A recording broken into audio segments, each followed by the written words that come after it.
فأعوذ بالله السميع العليم من الشيطان الرجيم من همزه ونفخه ونفثه. بسم الله الرحمن الرحيم.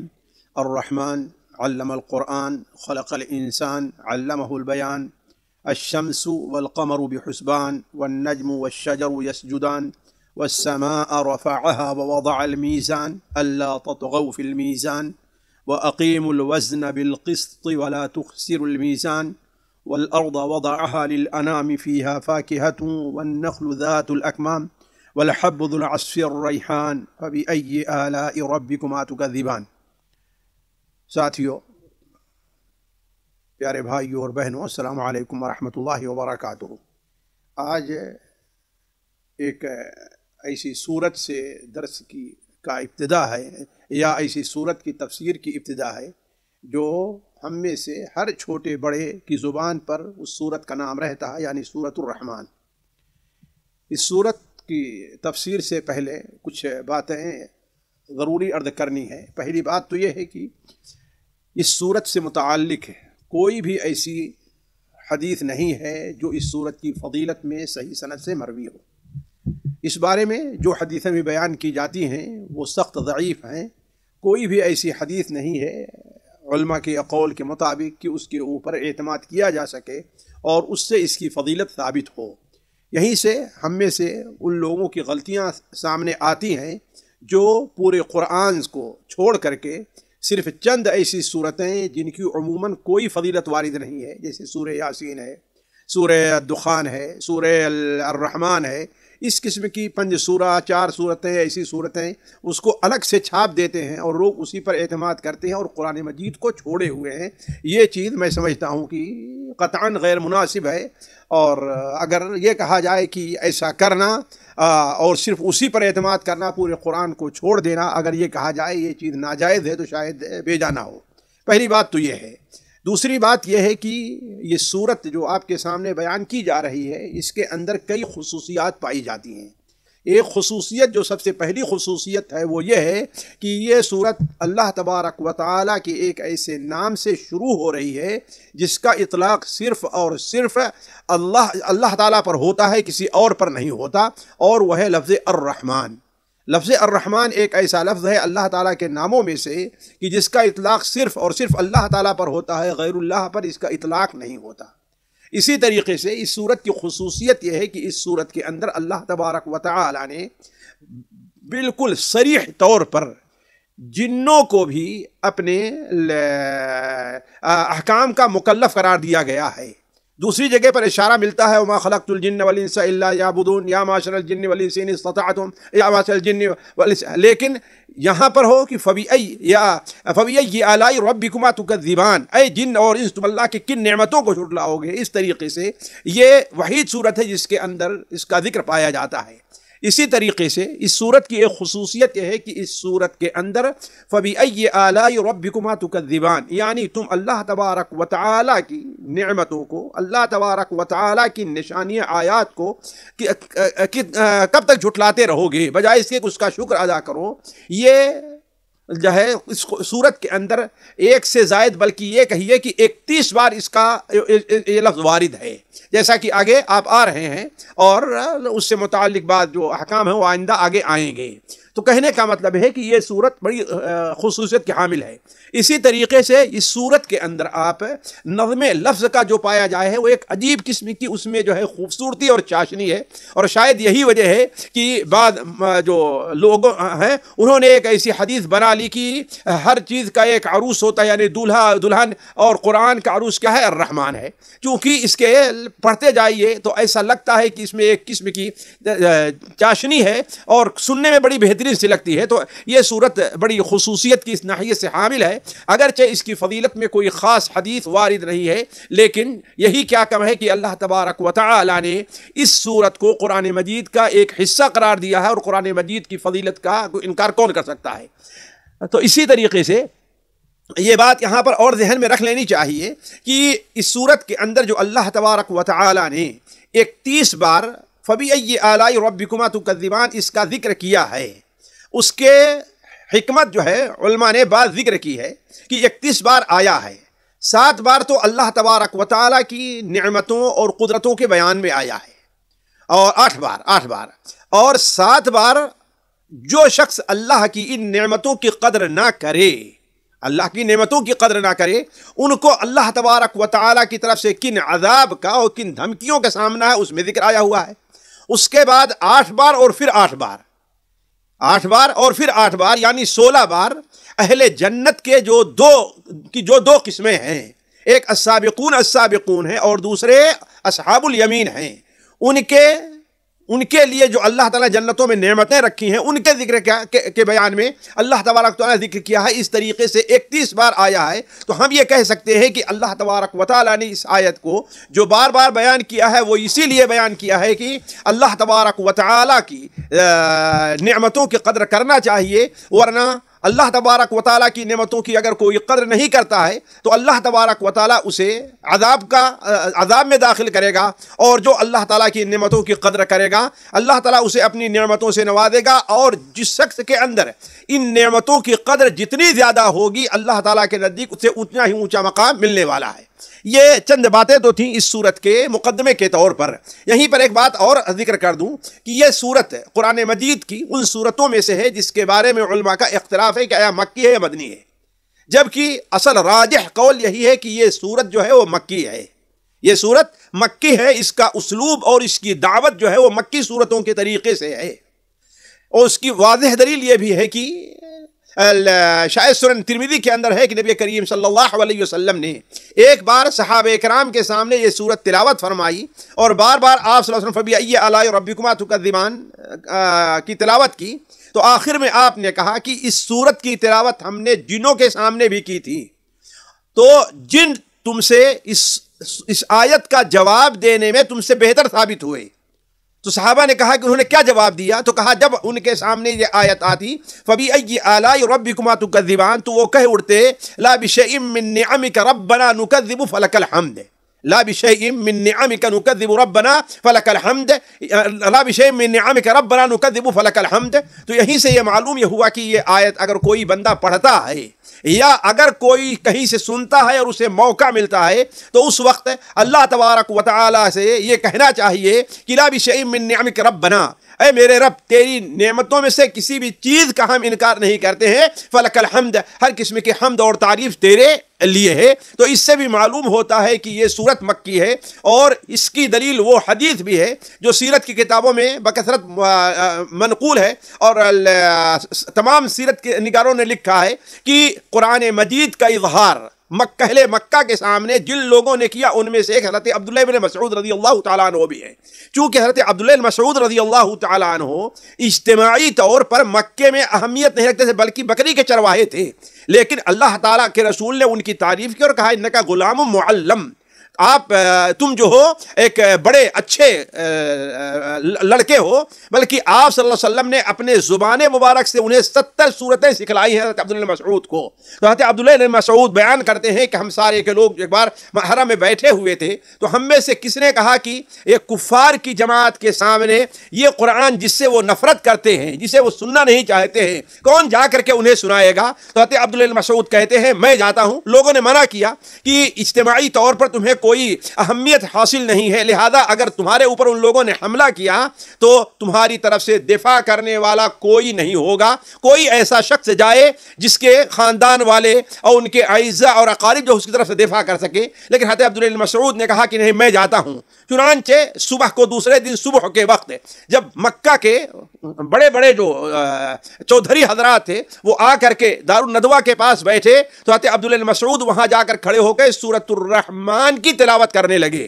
الرحمن کی تلاوت کچھ دیر تو ان لوگوں نے سوچا کہ آخر یہ بچہ کیا پڑھ رہا ہے، لیکن جب دیکھا کہ یہ وہی کے کلام پڑھ رہا ہے جو محمد صلی اللہ علیہ وسلم جس کا دعویٰ کرتے ہیں کہ ہاں بھائی یہ اللہ کا کلام ہے، تو ان کے اوپر پل پڑے اور مارنا، ان کے چہرے پر ان کے جسم کے اوپر مارنا شروع کر دیا۔ حضرت عبداللہ مسعود نے برابر پڑھتے رہے، ان کی مار کی پرواہ نہیں کی، یہاں تک کہ خون آلود بھی ہو گئے، لیکن پھر بھی اس سورت کی تلاوت کرتے رہے یہاں تک کہ ختم کر دیا۔ اور جب واپس اپنے ساتھیوں کے پاس آئے تو ساتھیوں نے کہا دیکھو ہمیں اسی بات کا خطرہ تھا، تو کہا اللہ کی قسم اس وقت جتنا میرے سامنے وہ لوگ حقیر ہیں اتنا حقیر کبھی بھی نہیں ہوئے، اور اگر چاہو تو کل پھر میں کھڑے ہو کر ان کے سامنے قرآن میں تلاوت کر سکتا ہوں۔ تو علی کل حال ان دلائل سے معلوم ہوتا ہے کہ یہ سورت مکی سورتوں میں سے ہے، اور صحابہ کرام اس کا بڑا اہتمام کیا کرتے تھے۔ اب آتے ہیں اس سورت کے مختصر تفسیر کی طرف۔ اللہ تبارک و تعالیٰ ارشاد فرماتا ہے الرحمن۔ ظاہر بات الرحمن اللہ تبارک و تعالیٰ کے ناموں میں سے ایک نام ہے جس کا مادہ رحم ہے، جیسے الرحیم ہے الرحمن ہے۔ الرحیم الرحمن دونوں مبالغہ کے صیغے ہیں، لیکن الرحمن کے ایک خصوصیت یہ ہے کہ الرحمن وہ ذات ہے جو مومنوں پر غیر مومن پر ہر ایک کے اوپر رحم کرتا ہے، گویا دنیا میں بھی رحم کرتا ہے اور آخرت میں بھی رحم کرے گا۔ اور رحیم وہ ہے وَكَانَ بِالْمُؤْمِنِينَ رَحِيمًا، اور دونوں میں فرق یہ ہے کہ رحمان کا اطلاق صرف اللہ تعالیٰ پر ہوتا ہے، اور رحیم ایسا نام ہے جس کا اطلاق بندوں پر بھی ہوتا ہے، جیسا کہ اللہ تبارک و تعالیٰ پر ہوتا ہے، لیکن اللہ تعالیٰ رحیم اپنی شان کے مطابق ہے اور بندہ رحیم اپنی حیثیت کے مطابق ہے۔ تو اللہ تعالیٰ کا رحمان الرحمن، اور شاید اس سورت کو رحمان سے شروع کرنے کی طرف دو اشارہ ہے۔ ایک اشارہ تو یہ ہے کہ یہ سورت جو نازل ہوئی ہے یہ سورت اللہ رحمان کی رحمت کا مظہر ہے، اس کی رحمت کا تقاضا ہے کہ اس نے تمہارے اوپر یہ صورتیں نازل کی، اپنی معرفت کرائی اور اپنی عبادت کی دعوت دی تاکہ تم لوگ آخرت میں اونچا مقام حاصل کر سکو۔ ایک چیز۔ دوسری چیز یہ ہے کہ الرحمن یعنی وہ رحمان جس کو تم ماننے کے لیے تیار نہیں ہوتے، اس لیے کہ عرب کے اور خصوصاً مکہ مکرمہ کے زیادہ تر جو لوگ ہیں اللہ تبارک و تعالیٰ کے نام الرحمن کو نہیں جانا کرتے تھے۔ کچھ لوگ ہیں بعض علاقے کے جو رحمان کو جانا کرتے تھے، ما انزل الرحمن من شیء جیسا کہ سورہ یاسین کے اندر ہے، تو گویا وہ لوگ رحمان کو مانتے تھے، لیکن مکہ اور یہاں کے رہنے والے لوگ عموماً رحمان کا اقرار نہیں کرتے تھے۔ اسی لیے صلح حدیبیہ کے موقع پر جب نبی کریم صلی اللہ علیہ وسلم نے یہ لکھا کہ بسم اللہ الرحمن الرحیم، تو سہیل ابن عمرو نے انکار کیا کہ ہم لوگ الرحمن الرحیم کو نہیں جانتے، ہم تو لہذا لکھو بسمک اللہم، بسمک اللہم، یہ نام لکھو۔ تو گویا جس رحمان کا تم انکار کر رہے ہو وہی رحمان وہ عظمت والی ذات ہے جس نے آگے جانے قرآن کو نازل کیا ہے۔ تو الرحمن علم القرآن، رحمان ہی نے علمہ قرآن کو سکھایا ہے، قرآن کو سکھایا ہے، یعنی مکہ کے جو لوگ یہ کہتے ہیں کہ یعلمہ بشر، محمد صلی اللہ علیہ وسلم کو ایک بشر نے یہ تعلیم دی ہے قرآن کی، تو یہ بات غلط ہے، بلکہ اصل یہ ہے کہ اس کتاب کو محمد صلی اللہ علیہ وسلم کو اللہ تبارک و تعالیٰ نے سکھایا ہے۔ اللہ تبارک و تعالیٰ یہاں تو یہ فرمایا کہ رحمان نے قرآن سکھایا، رحمان نے قرآن سکھایا۔ اب یہ ہے کہ کس کو سکھایا، یہ ہو سکتا ہے اولن تو ایک معنی تو ہے کہ رحمان ہی نے اللہ کے رسول صلی اللہ علیہ وسلم کو قرآن سکھایا، کسی دوسرے نے نہیں۔ تمہارا جیسا دعویٰ کر رہا ہے کہ اس کے پاس شیطان آتا، ایسا نہیں، بلکہ اللہ رحمان نے اس قرآن کو محمد صلی اللہ علیہ وسلم کو سکھایا ہے، انہی کی طرف سے، اللہ کی طرف سے سکھایا ہوا ہے۔ ایک چیز۔ دوسری چیز یہ ہے کہ اللہ تبارک و تعالیٰ نے قرآن سکھایا، صرف محمد صلی اللہ علیہ وسلم نہیں، اس لیے نام آپ کا نہیں لیا، گویا تمام لوگوں کو جو قرآن کو مانیں، جو قرآن کو سیکھیں، اللہ تبارک و تعالیٰ ہی کی ذات ہے جو قرآن کو سیکھنے کی توفیق دیتی ہے، قرآن کو بتایا ہے۔ تو الرحمن علم القرآن، رحمان نے قرآن کی تعلیم دی ہے۔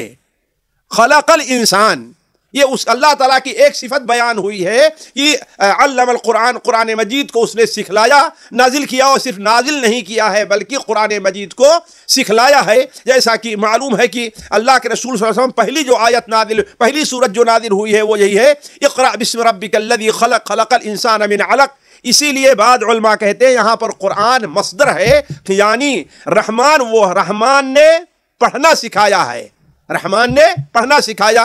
کیا پڑھنا سکھایا؟ یعنی وہ کتاب جس کو لے کر کے محمد صلی اللہ علیہ وسلم آئے ہیں، اس کتاب کو پڑھنا سکھایا ہے۔ تو گویا قرآن مجید کا پڑھنا، قرآن مجید کا لوگوں کو پڑھانا، قرآن مجید کے درس اور تدریس کا اہتمام کرنا، یہ اللہ تبارک و تعالیٰ کا ایک حکم ہے اور اللہ تبارک و تعالیٰ کی توفیق سے ہے۔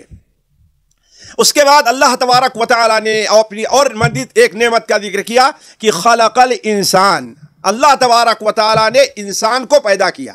انسان سے مراد حضرت آدم علیہ السلام جو اصل الانسان ہے وہ بھی ہو سکتے ہیں, اور جن سے انسان بھی ہو سکتا ہے کہ جتنے انسان ہیں انہیں پیدا کس نے کیا ہے؟ اللہ تبارک و تعالیٰ نے.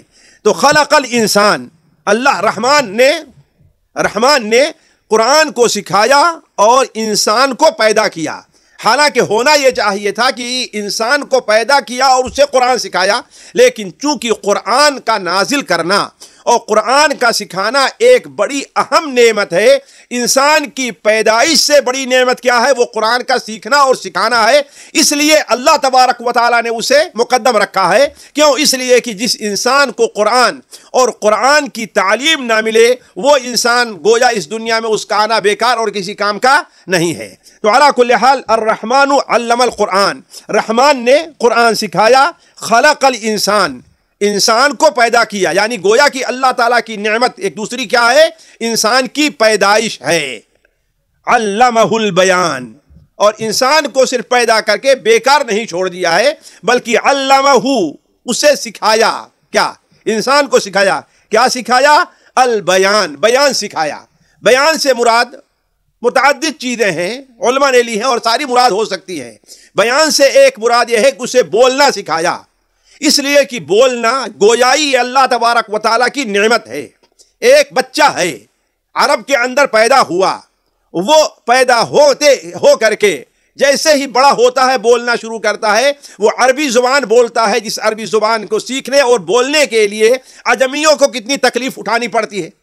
تو ہر انسان کو اللہ تبارک و تعالیٰ نے جس ماحول میں رہتا ہے وہاں کی بولی اللہ تبارک و تعالیٰ نے سکھائی, وہاں کا لہجہ اللہ تبارک و تعالیٰ نے بتلایا ہے. جیسے کہ اللہ تعالیٰ فرماتا ہے من آیاتہ خلق السماوات والارض واختلاف السنتکم والوانکم واختلاف السنتکم والوانکم.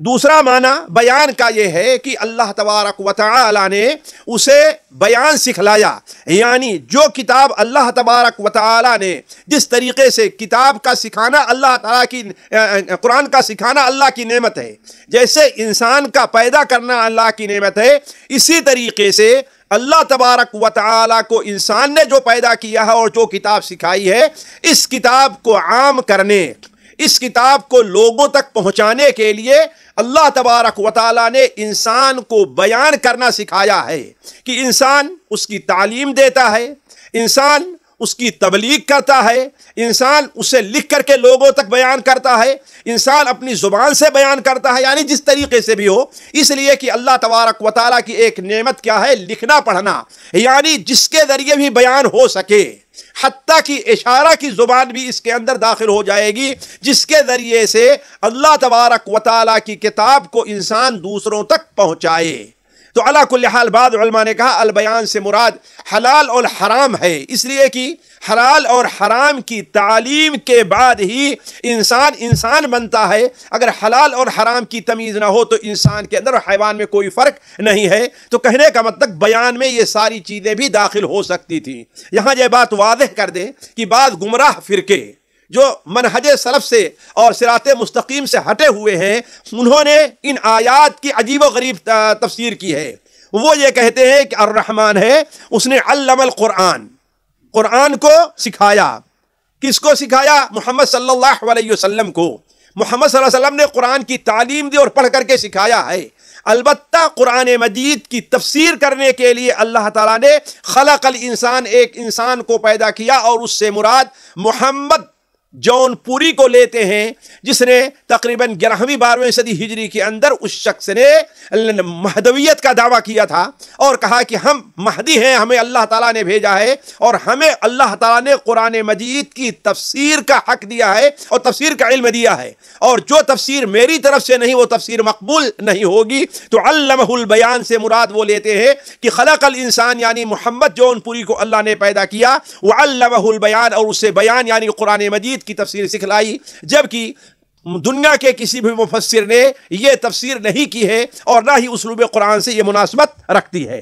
اس کے بعد اللہ تبارک و تعالی اپنی مزید نعمتیں ذکر کرتے ہوئے فرماتا ہے الشمس والقمر بحسبان. الشمس یعنی سورج, والقمر اور چاند, بحسبان ایک حساب سے چل رہے ہیں. اللہ تبارک و تعالی نے چاند اور قمر کے لیے ایک مستقل حساب رکھا ہے اور اسی حساب سے چل رہے ہیں۔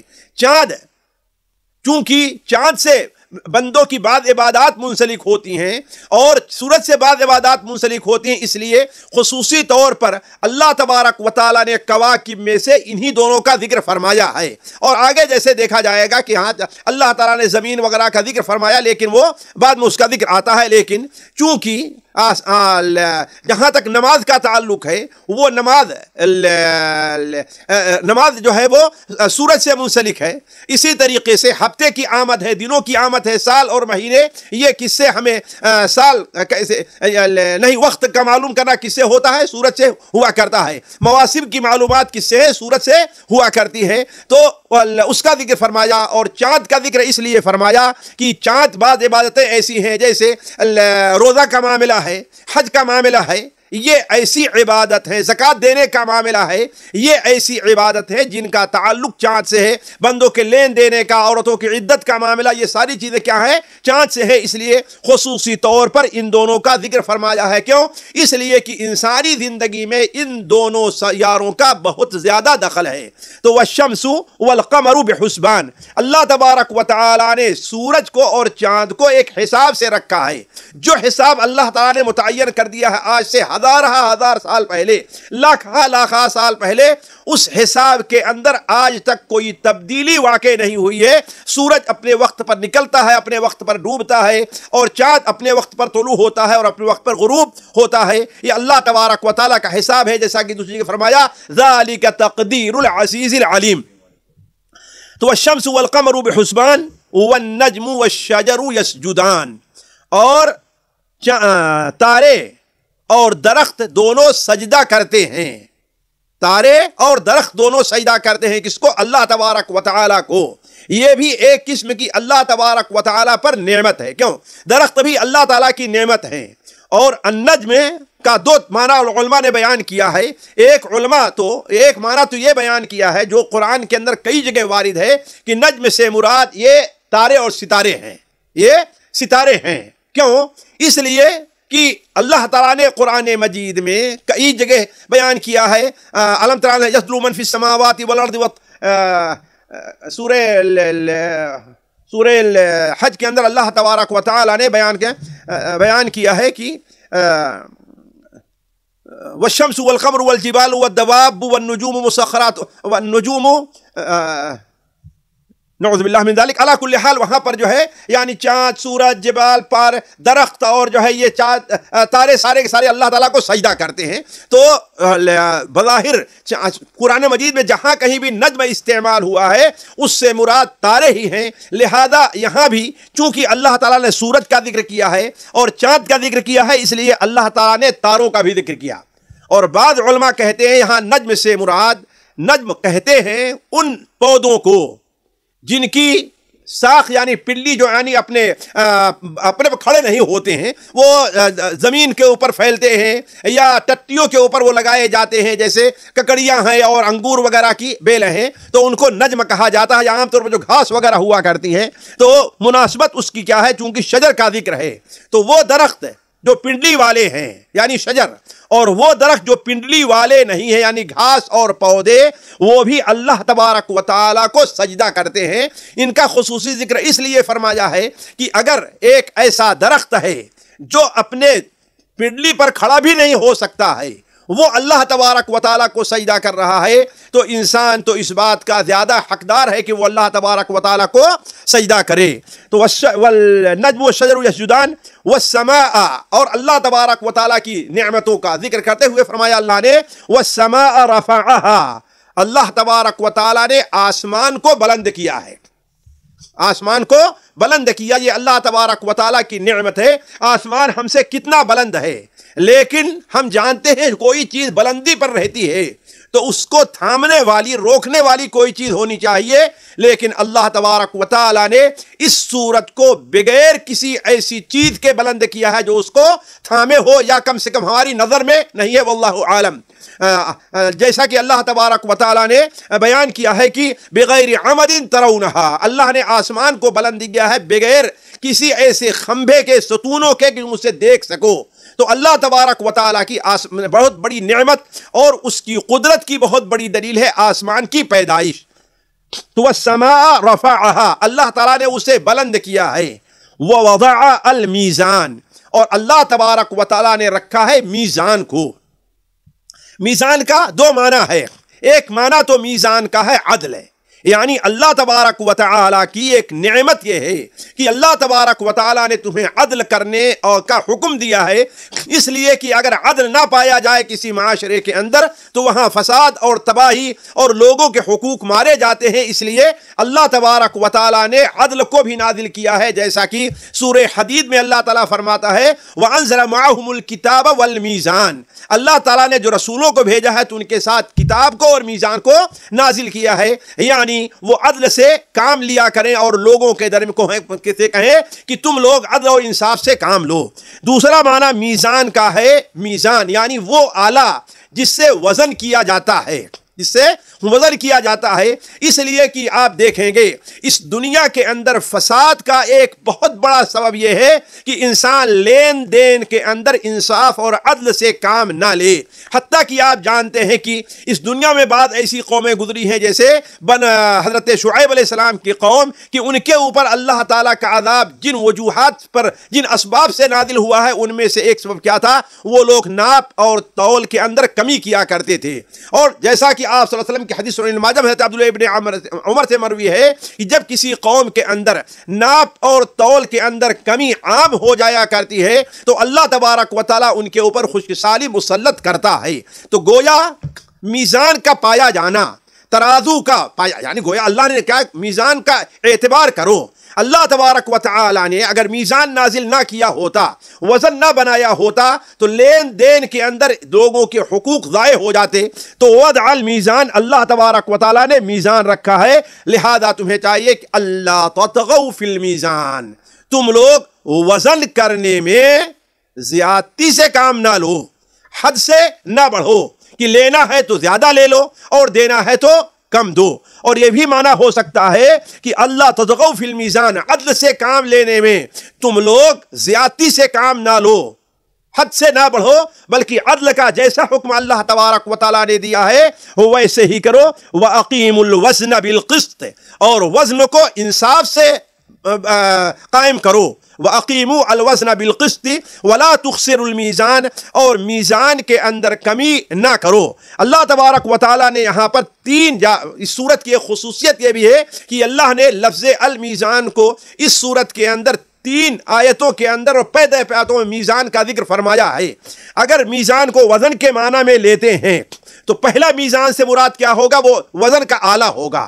اور دوسرے میزان سے متعلق کیا ہوگا؟ وَلَا تَطْغَوْا فِي الْمِيزَانِ، وزن کرنا ہوگا. اور تیسرے میزان سے متعلق وہ چیز ہوگی جو وزن کی جائے. یعنی اللہ تبارک و تعالیٰ نے ترازو بھی نازل کیا ہے. اللہ تبارک و تعالیٰ نے ترازو کو یعنی وزن کرنے کا حکم بھی دیا ہے کہ اس میں کمی اور زیادتی نہیں ہونی چاہیے. اور اللہ تبارک و تعالیٰ نے یہ فرمایا ہے کہ وزن کر کے جو کچھ لوگوں کو دی جا رہی ہے اس میں کوئی کمی اور زیادتی نہیں ہونی چاہیے. آگے اللہ تعالیٰ فرماتا ہے فیہا فاکہہ، اس زمین میں نہیں، والارض وضعها للانام، آسمان کے بیان کے بعد والارض وضعها للانام، اللہ تبارک و تعالیٰ نے زمین کو رکھا ہے یا بنایا ہے انام کے لیے، مخلوق کے لیے. اس مخلوق میں انسان اور جن اور سارے لوگ شامل ہو سکتے ہیں. تو اللہ تبارک و تعالیٰ نے مخلوق کے رہنے اور سہنے کے لیے اللہ تعالیٰ نے زمین کو بنایا ہے. اللہ تعالیٰ نے رہنے کے لیے چاند کو نہیں بنایا، اللہ تعالیٰ نے رہنے کے لیے سورج کو نہیں بنایا، اللہ تعالیٰ نے رہائش کے لیے سیاروں کو نہیں بنایا ہے. اللہ تعالیٰ نے ہمارے جن اور انس کی رہائش کے لیے زمین کو بنایا ہے. اسی لیے آپ دیکھیں آج جو لوگ کتنے سالوں سے اربہ ارب روپے بلائین، اور جس کو کہیے کہ ہم اور آپ اس کا حساب نہیں لیں، اتنے روپے قوموں نے صرف یہ کیا ہے کہ وہ چاند تک پہنچیں، اور آج تک مشکل سے ان کا وہاں پر پہنچنا ہوا ہے. اور پہنچے بھی ہیں تو وہاں چند سیکنڈ چند منٹ ٹھہرنے کے لیے جو لباس پہن کر کے جانا رہتا ہے، اس لباس کی قیمت اگر کسی ملک کے غریبوں کے اوپر تقسیم کیا جائے تو اس ملک میں بڑے سے بڑا ملک ہو تو اس ملک میں کوئی غریب نہیں رہ پائے گا، اور پھر بھی وہ جگہ رہنے کے لیے نہیں، کیوں؟ رہنے کے لیے اللہ نے کیا بنایا ہے؟ وَالْأَرْضَ وَضَعَهَا لِلْأَنَامِ، اللہ تعالیٰ نے زمین کو رکھا ہے، بنایا ہے کس کے لیے؟ انعام، مخلوق کے لیے۔ فیہا، اس روئے زمین میں فاکہہ، میوے ہیں۔ عموماً اصل میں فاکہہ عربی زبان میں ان پھلوں کو کہا جاتا ہے جو بطور غذا کے نہیں استعمال ہوتے، یا بطور جو ہے وہ پھل کھانے کے استعمال ہوا کرتے ہیں۔ تو فیہا فاکہۃ والنخل، ہاں پھلوں میں ایک پھل اور بھی ہے جو بطور غذا کے بھی استعمال ہوتا ہے، بطور فاکہہ یعنی پھل کے بھی استعمال ہوتا ہے، حتیٰ کہ وہ ہمارے اور آپ کے لیے روزی کے طور پر بطور ذخیرہ کے بھی استعمال ہوتا ہے، حتیٰ کہ وہ میٹھے کے لیے بھی استعمال ہوتا ہے۔ یہ ایسی خوبیاں ہیں اللہ تعالیٰ نے جو صرف کھجور کے اندر اللہ تعالیٰ نے رکھی ہے۔ تو وفیہا فاکہۃ، اس زمین کے اندر اللہ تعالیٰ کی نعمت یہ ہے کہ اس نے میوے رکھے ہیں۔ والنخل ذات الاکمام، اکمام جمع ہے کم کی، کم یعنی وہ چیز، دیکھیں ہمارے یہاں کمامہ بولتے ہیں، کس کو ہم لوگ اس کو مس نہیں کہتے، کمامہ بولتے ہیں، کیوں؟ اس لیے منہ کو ڈھپ لیتی ہے۔ تو کھجور کا جب خوشہ جانتے ہیں نکلتا ہے تو وہ کم یعنی کمامے ڈھکے ہوئے کے اندر رہا کرتا ہے۔ تو اسی لیے بتایا والنخل ذات الاکمام، اور خوشوں والی کھجور، والحب ذو العصف والریحان، والحب اور دانے ہیں، غلہ، ذو العصف بھوس والے، تنکوں والے، اس لیے کہ آپ دیکھیں کہ گیہوں اور جو ہوا کرتا ہے وہ بالی میں ہوتا ہے، اس سے نکال کر کے پھر اس کو جو ہے وہ دانے کو تو انسان کھاتا ہے، اور اس کے بھوس یا اوپر جو اس کے غلاف رہا کرتا ہے وہ جانوروں کا چارہ بنتا ہے۔ تو والحب ذو العصف، اور بھوس والا دانا، والریحان، اور ریحان کا دو معنی کیا ہے، اور خوشبو، اس لیے کہ انسان کی زندگی میں خوشبو کی بڑی اہمیت ہے۔ جہاں پر دانا انسان کی جسمانی غذا ہے، وہیں خوشبو سے انسان کو روحانی غذا اور نشاط حاصل ہوتی ہے۔ اور بعض علماء نے کہا ہے کہ وہ ریحان سے مراد خوشبودار پھل ہیں۔ تو اللہ تبارک و تعالیٰ نے اس روئے زمین میں میوے رکھے ہیں۔ اللہ کی نعمتوں میں سے ایک ہے کہ اس نے کھجور کو پیدا کیا ہے۔ اللہ کی نعمت یہ ہے کہ ہمیں اور آپ کو غلہ دیا ہے، چنے، مٹر، گیہوں، چاول، جو کی شکل میں، والریحان، اور اللہ تبارک و تعالیٰ نے ہمارے جانوروں کے لیے عصف، بھوسا دیا ہے، والریحان، اور اللہ تعالیٰ نے ہمیں خوشبودار پھل عطا کیے ہیں، یا ہمیں اللہ تعالیٰ نے خوشبوئیں دی ہیں۔ تو فَبِأَيِّ آلَاءِ رَبِّكُمَا تُكَذِّبَانِ، تو اللہ تبارک و تعالیٰ کی فَبِأَيِّ آلَاءِ رَبِّكُمَا، تو اے جن و انس، تم اپنے رب کی کن کن نعمتوں کو جھٹلاتے رہو گے، تکذبان، اور اس کا شکریہ ادا نہیں کرو گے۔ اسی لیے مشروع ہے کہا جائے لا بشیء من نعمک ربنا نکذب فلک الحمد۔ آج کی بات یہیں پر روکتے ہیں، پھر اگلی آیت انشاءاللہ اگلے مجلس کے اندر آپ کے سامنے رکھی جائے گی۔ تب تک کے لیے آپ سے اجازت ہے، والسلام علیکم ورحمۃ اللہ وبرکاتہ۔ سامعین اکرام، ہمارے علمی اور عوامی دروس اور سوال و جواب کی مجلسوں سے آپ خود بھی مستفید ہوں اور اپنے دوست و احباب کے ساتھ بھی شیئر کریں۔ عین ممکن ہے کہ آپ کے شیئر سے کسی کی اصلاح اور آپ کے لیے صدقہ جاریہ بن جائے۔ واٹس ایپ پر اسلامک میسج حاصل کرنے کے لیے نمبر نوٹ فرمائیں: یعقوب عزیز 00966 5089 59707۔ واٹس ایپ سوال و جواب گروپ میں ایڈ ہونے کے لیے نمبر نوٹ فرمائیں: عبدالسلام عمری 00966 502627 نمبر بھیجتے ہوئے نام اور پتہ ضرور لکھیں۔ اسی طرح ہمارے یوٹیوب چینل اسلامی دعویٰ کو ضرور سبسکرائب کریں تاکہ ہماری ہر نئی اور اہم ویڈیو کی اطلاع آپ کو فوری حاصل ہو جائے۔ تمام دروس، مقالات اور سوال و جواب سیریز کے لیے ہماری مشہور ویب سائٹ www.islamidawah.com کا مشاہدہ کرتے رہیں۔ السلام علیکم ورحمۃ اللہ وبرکاتہ۔